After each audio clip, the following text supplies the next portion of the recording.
Hey guys, what is up? So before I get this video started, I just want to let you guys know about the hair that I'm wearing. It is from a company called Wiggins Hair, and they did send me some hair, and I do have a full month review for you guys, so I will put that in the description if you guys want to know more information. And also, the second video that I did mainly about the hair will be in the description as well. Let's just get into the main, topic why you guys are here. I want to talk about breast pumping, since I can't really talk about feeding because I'm not feeding yet because my baby was premature, so it is taking him a little bit longer to learn the technique of latching, and not even latching, just staying on. So I'm just gonna go over my experience and how it's been so far and how I get a good supply, because a lot of people have asked me what I do. If you don't follow me on Instagram, please do. And if you aren't subscribed, please click that subscribe button and tap the notification bell so you'll be a part of the notification gang and will not miss any of my uploads. So first of all, I just want to say I never was like, I'm gonna breastfeed. I always thought it was too much work, or I just felt like babies who were breastfed were like super clingy, because I've seen people with babies like that, and So it never really was something I was like drilling in my head, I guess, and everything happened so fast with my labor that I didn't really think it through.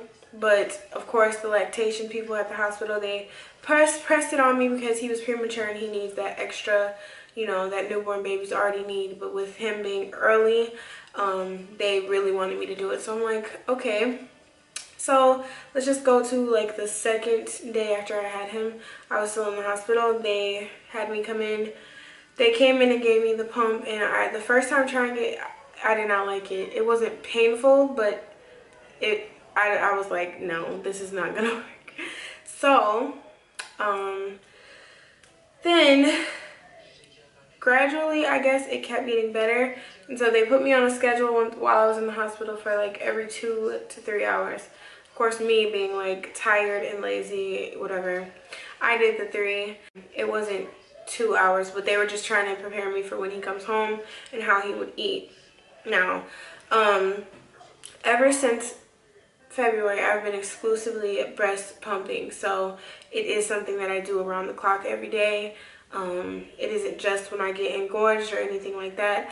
So the pain for me, it didn't start getting better. Not the pain, but that feeling. I don't know if you've done breast pumping,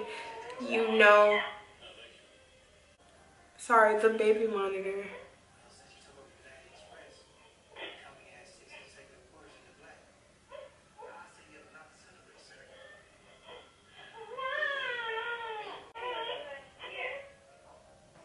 My sister's out there with them. I got scared, sorry.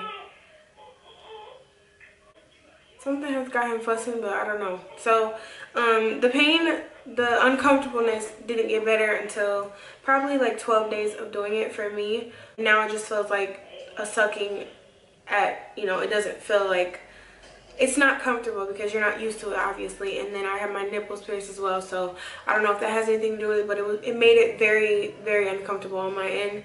So once I went home, it was every 2 hours. So initially, the day after I came home, they did not give me a pump. They did not send me home with a pump, which is, why that hospital is not my favorite, and I'm looking for another hospital for me and my son. But every 2 hours was what it was when I came home, and ever since then, that's what it's been, just because I've gotten such a good supply, and I'm like, well, I'm going to keep going with it as long as I can, because sometimes I just be like, no. So when I went home, I was so engorged, you guys. Now, I'm usually like I'd say I'm like a C34. Sorry. But what was I saying? Yeah, I came home with no breast pump. All I had was a manual breast pump. And as y'all know, well, for the ones familiar, that's like a pump you have to do with your hand in a tube, and it goes into a bottle, but it's only like a single breast. So it isn't like what I was used to in the hospital with the double. So they sent me home with that kit, but they were missing like the tubing. So I ended up being super engorged the first night that I came home, and it was terrible. I had just got a little like new kitten, and she was all on my boobs, like just sleeping on them and like trying to get by them, and it was so weird. But the engorgement was terrible. I definitely was a size like double D. I promise. They were like huge. So spent the night with a wet shirt and the next morning until I ended up going to the hospital to see my son again, because at this time he was still in the NICU, but of course they let you stay in the hospital for 2 or 3 days. So once I got discharged, I had no choice but to come home. So now my schedule at home, it is every 2 hours. So let's just see. The times that I pump are, now I didn't have, I had like my own schedule and I kept switching it because I would keep missing pumping sessions, but I didn't have this schedule the whole time. I would just have one I was going off of based on what I could do, what I felt like doing, I guess. But it still was every 2 hours. I just don't remember the times. So I Googled times to breast pump, and this is the time I'm using now. So it's, the first one of the day is 4 a.m. Actually, no. The first one of the day is 12 in the morning, 4 in the morning, 7 in the morning, 10, 12, and then 3 p.m., 6 p.m., 9 p.m. And that's it. So that's a total of 8 times. So they said 8 to 10 times is the amount I should be doing the pumping. 10 is really, that's if you like just have, you know, a super drive, I guess. I have the drive, but like 10 is just kind of pushing it for me because 8 is already a lot as it is. But that is how I'm doing it. So I'm just going to talk about things that have personally helped me and that I think would help you guys. So there is someone, a girl, she's a YouTuber as well. She sent me some breastfeeding like tips. This is off of Pinterest, it looked like. She said that she just saves them. She doesn't have a kid, but she said she just keeps them for her own like knowledge, I guess, for when she does. So I appreciate that a lot. I did tell her thank you. She sent me these body armor drinks. So you probably have seen these at like Target or Walmart. They are available on Amazon. It's like a 15 pack, I believe, or different quantities. So that is an option. But I just buy them singly, like 20 at once, because I drink like 2 or 3 a day. They taste like juice to me. They're really good. And I like to drink them with, you know, any kind of salty food I have. So those have helped me a lot. And also another thing that has helped me is oatmeal. Usually the first pump of the day, I try to wake up and eat oatmeal as I'm pumping. Another thing that is key when doing this is drinking a lot of water. For me, it has been water because breast milk is mainly made up of water. So you have to make sure you stay hydrated. I was getting a lot of milk, like a lot, and I wasn't drinking anything. For some reason, the first like 2 weeks my son was in the NICU, I did not have any appetite. I had to force myself to eat, and I didn't realize how bad that was on my body until one night I literally was gonna pass out. Like I felt lightheaded, so I was like, all right, you gotta get it together. But now it's like pumping is making me extremely hungry. Like I could eat like a cow. So it took a minute to, you know, get regulated, I guess. But in the hospital, they have you pumping, starting off in 2-ounce tubes. And these were like little skinny tubes. I don't know the brand, but yeah, they had me started on those. So I was doing about 2 or 3. So this is my like super good boob, and this is my slacker boob. And this boob would be giving me 2, and this one would be giving me 4. So eventually they bumped me up to the bigger bottles, which are the 4-ounce bottles. And I ended up pumping the same. It was like 4, 4, 4. So 4, 8, 16. So 16. So this one always gives me 2 tubes usually when I pump, and this one always gives me like a half or just 1. So I noticed that my supply was really good once they started telling me they were storing it. And one of the nurses joked about me being a donor because she was like, you're pumping so much. And I'm like, I'm doing what y'all told me to do. The only thing that has been keeping me going this far is my son and just thinking about the nutrients and stuff that he needs. So it is a sacrifice, but I'm doing it for him, so I'm happy that I've came this far. I had so much milk in my freezer. I had to like take it to my aunt's house and my cousin's for their deep freezer just to store it and have more space because I didn't have any room in my little freezer for food really. So they helped me out with that, so I'm really happy they did. Other than just water, these drinks, oatmeal. Also, you don't have to eat healthy. I don't know who, I thought that at first, but you don't. I don't eat bad, but I don't eat good. So it's like a mix of both. So you don't have to have this super strict diet. But a lot of people take that seriously.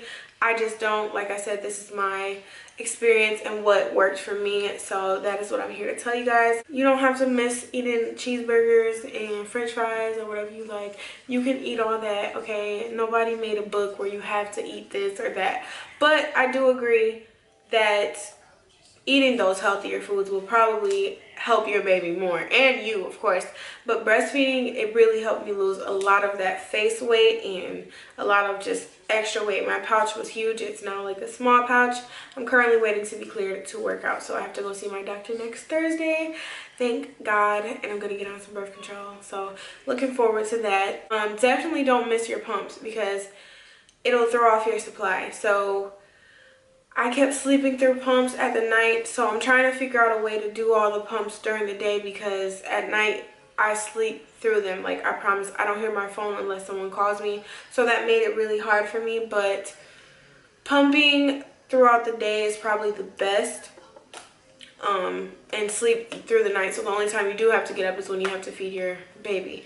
Now my son, he eats maybe 2 or 3 times through the night, so it isn't that bad. But on top of that, I would just be like feeding him. I'm like, I am not finna pump, so I'm going to sleep. But another thing that helps me pumping is massaging my boobs while pumping. And you will notice if you keep missing pumps and not pumping when you're supposed to, you will get these knots, and they do not feel good, and they can lead to mastitis, which is basically an infection. Something like you get really sick or something, and my mom was telling me about it and a nurse did, but the knots do not feel good. I don't like when I feel knots at all. Another thing I just want to touch on is something that someone might not know who is interested in pumping or breastfeeding, whatever. I felt something called the letdown, and I didn't know what that was. I thought I had like an infection on my nipple or something. It feels sort of like warming pins and needles on the tip of your nipples, and that's every time your milk drops. Now my milk drops probably when I see my son, or see a picture or video of him, or hear him cry. So it happens a lot, or just doing skin to skin holding him. That's just how it is. So don't think that it's an infection, and it gets better after about 2 weeks. Well, for me it got better after 2 weeks, so now I do still feel it, but I can tolerate it. At first I was just like, because it felt really weird, and you see the milk like poke out of your nipples, so it was not comfortable. But now I am more comfortable, and also my milk supply has regulated, so it is no longer 4-4. It's usually like 4-3, so I get a lot a day. I will put the exact what I get in this title more than likely. I'm gonna keep trying my hardest to keep doing this. Like I said, it's hard. It's really hard because every time he wants to eat is the same times I have to pump, so it's kind of like they're clashing. Sometimes I'm pumping, holding him, and eating at the same time. It's a lot, but I'm starting to get used to it. So I guess your body sort of oversupplies when you first have your baby, and then it'll regulate once you go home, obviously, and it realizes what it needs to produce for your baby. Especially if you're breastfeeding, it will, it will know. So my body's probably kind of like, I don't know what's going on, but I feel the sucking, so we're going to keep producing. So it is producing still really good. So I'm really happy about that, and I'm thankful, because I get so sad when I feel like my milk is drying up, or just, yeah. So it has been a journey. It's only been a month and 2 weeks that I've been doing this, and people do this for a year. So in my case, I have to wait for him to latch he did latch. My mom helped him latch. She breastfed all 6 of her kids, including me. So she was really encouraging that. Also, another big thing is support. You need support when trying to do this, because if you don't have it, you won't feel motivated. Because for one, you're home, you're tired, you got a new baby, and having people around you that aren't supporting you or encouraging you to do this, it doesn't help at all. So that was helpful, but he did latch. He stayed on a good 5 minutes the first time, but as I kept progressing trying to get him to do it, I was getting fully engorged. He wasn't emptying my breast, so I had to keep doing the pumping, and they did recommend to wait until he's about 7 pounds. He is about 5 now, so maybe in the next month or so, they will allow him to, because his body, you know, his mouth and stuff is really small, so he isn't able to stay on and have the energy to suck. It's much easier basically for him to get the milk out of a bottle than to, you know, latch and suck. You know, he's so tiny. So yeah, but other than that, those are my tips. Don't miss your pumps. Get these body armor drinks. I'm telling y'all, they're worth it. Individually, they're like $150, so that is really cheap. And eat oatmeal and eat. Just eat. I promise to God, when you don't eat, you'll notice you'll get like, there's days I don't eat and I get 2 ounces in each 4-ounce tube. That's not good at all. So my body's telling me to eat. So eat and drink water. Like, I went through a case of waters in a week. Literally, just because I have to make sure every time I pump, I'm putting what I'm giving back out to my baby back in my body, because you will feel weak if you don't do that. So make sure you eat as much as possible. But those are my tips, and that is just based off of my experience, and that is just this far. So I hope I helped someone out. I know there are some moms that are pregnant and interested in it, and I'm sure your experience will be great. Give it a try. It's not for everybody, but think about your baby, because it's what's better for them. So that is it. I just wanted to share that with you guys, because I had so many DMs, and I'm like, I'm gonna tell them the tea, because you know I got the tea. But yeah, thank you guys for watching another video. This hair will be in the description, and yeah, I love you guys so much, and I will see y'all in the next video.